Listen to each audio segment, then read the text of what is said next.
Now, I'm taking away the thing you love most in the world, sitting. Welcome to Watch Mojo, and today we're counting down our picks for the top 10 terrible things constant sitting does to your body. I think what he's trying to say is that he's having a heart attack. Oh, he's having a heart attack. Tightness.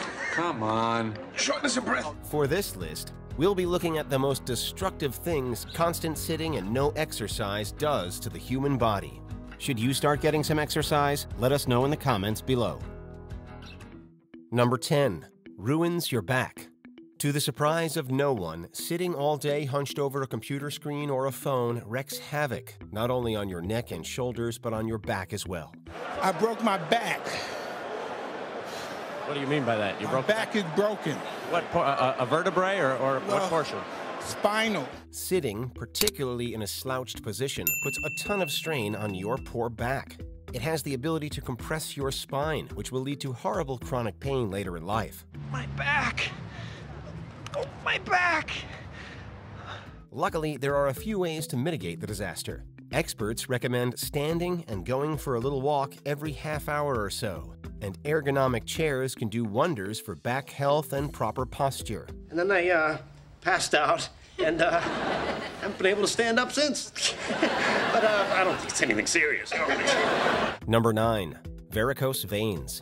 Gravity keeps your chair pinned to the ground, but it also causes the blood in your body to pool in your legs. This causes the veins to swell and leads to varicose veins. Over enough time and with a significant lack of exercise, this could result in varicose veins. These are instantly recognizable as the veins in your legs become twisted and pronounced. My veins are fine. The good news is that varicose veins rarely cause any debilitating physical symptoms, although they can result in pain. For the most part, varicose veins are purely cosmetic. Unfortunately, that also has a tendency to cause some type of psychological torment or embarrassment in the victim. And someday, when you have varicose veins, I'll show you how to massage them. Number 8. Osteoporosis. Unfortunately, osteoporosis is quite common in older adults. A bone disorder, osteoporosis occurs when your bones deteriorate in both mass and tissue, leaving them very susceptible to breaking.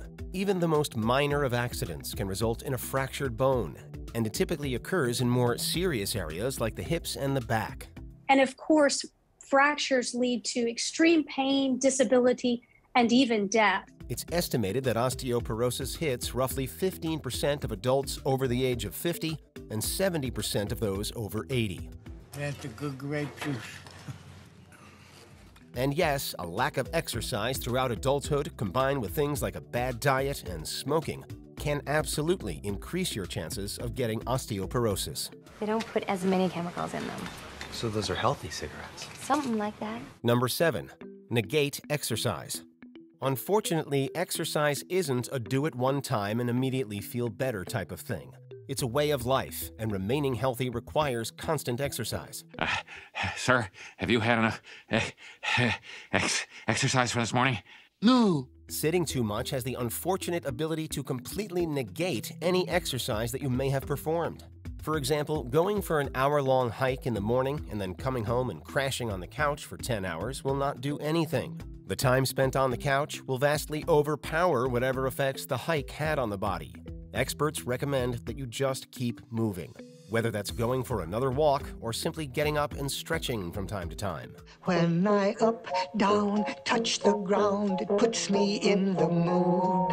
Number 6. Diabetes risk. It's estimated that a little more than 8% of the entire world's population suffers from diabetes. Diabetes! Fight it! It's an extraordinarily common disorder, and a lack of exercise only increases your chances of getting it. In fact, sitting all day can increase your chances of getting diabetes by as much as 112%. You don't tell me how to live my life. One study published in the medical journal Arteriosclerosis, Thrombosis, and Vascular Biology proved that a sedentary lifestyle greatly increases insulin resistance. This in turn can lead to diabetes, which can then lead to a host of more serious complications. These include strokes, heart disease, kidney failure, and cognitive impairment. So how bad is diabetes, really? It's quite serious. If left untreated, you could lose a foot. Could I replace it with a wheel like Rosie from the Jetsons? Are suppose. Number 5, anxiety spike. Yes, constant sitting and lack of exercise can even cause anxiety and depression. This is partly why exercise is so commonly recommended to those suffering from poor mental health. Physical activity that is simply moving your body has immediate, long-lasting, and protective benefits for your brain, and that can last for the rest of your life. Unfortunately, doctors and medical experts don't really know why this happens, but they know that it does. Physical activity has long been known to have mental as well as physical benefits, and by sitting all day, we're depriving our body of these essential benefits. But what I noticed is that after every sweat-inducing workout that I tried, I had this great mood boost and this great energy boost. Without them, we become more withdrawn, more depressed, and more anxious. The anxiety itself can then cause even more physical symptoms, and it becomes a self-destructive spiral of worry and agitation.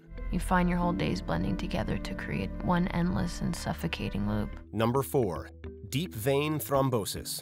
It should be obvious, but sitting too long really messes with your legs. Those are meant to be used, and they have a real hard time when they aren't. A lack of movement can result in deep vein thrombosis, or DVT for short. DVT is where a blood clot or thrombus forms in a deep vein. Unfortunately, this is a far more serious condition than varicose veins. DVT is when a blood clot forms in the legs, causing pain and swelling, but it can also result in far more serious complications.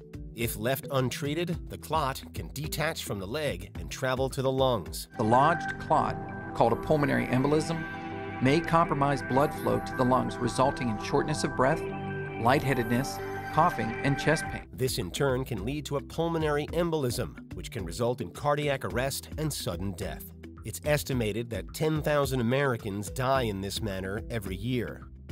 Number 3, increased cancer risk. If there's one thing we all fear, it's the big C. And if you don't want to get it, you'd better stand up and start moving. We know that being very sedentary is associated with increased risk of cancers. Of course, cancer can hit anyone at any time. That's why it's so terrifying. But living a sedentary lifestyle greatly increases your chances of getting it, especially at a younger age. Actually, your case is really quite fascinating because your cancer is the result of an incredibly rare gene mutation in chromosome 17p in the P50. While no one is really sure why it happens, numerous studies have shown a relation between a lack of exercise and an increased risk of cancer. While any type is theoretically possible, the most common cancers associated with a sedentary lifestyle are of the colon, uterine, and lung varieties. You understood what I've just said to you. Yes. Lung cancer. Inoperable. Number 2, heart health. If there's one organ that really hates sitting, it's your heart. That thing loves to pump blood through your body. It was literally made for it. And when the heart isn't used, it gets sulky. Sitting around too much led to the biggest scare of his life. They took a couple tests and said, we have a helicopter waiting for you. You're being flown. You're in the middle of a full-blown heart attack. Countless studies have linked sedentary lifestyles to poor heart health. In one, scientists studied 2 groups of people with similar diets. One group sat all day as drivers. The other group walked as security guards. They found that the drivers were twice as likely to get heart disease. Take the stairs. It's okay to take the stairs. It's okay to park a little bit further out and trick yourself into activity. Many other studies follow in this manner, with the conclusion typically finding a correlation between prolonged sitting and cardiovascular disease. So get moving. Your heart will thank you.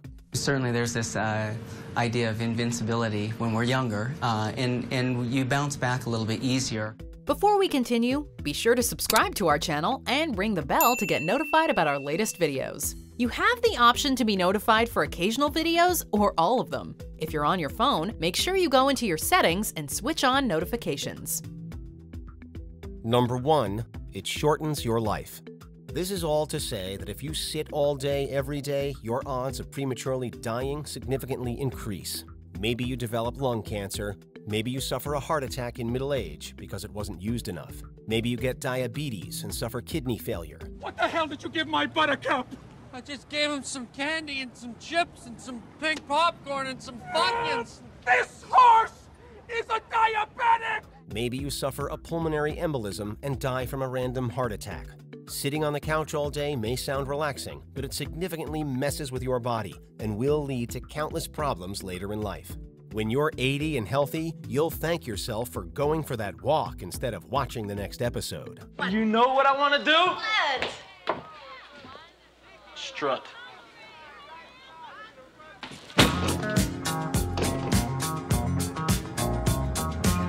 Do you agree with our picks? Check out this other recent clip from WatchMojo, and be sure to subscribe and ring the bell to be notified about our latest videos.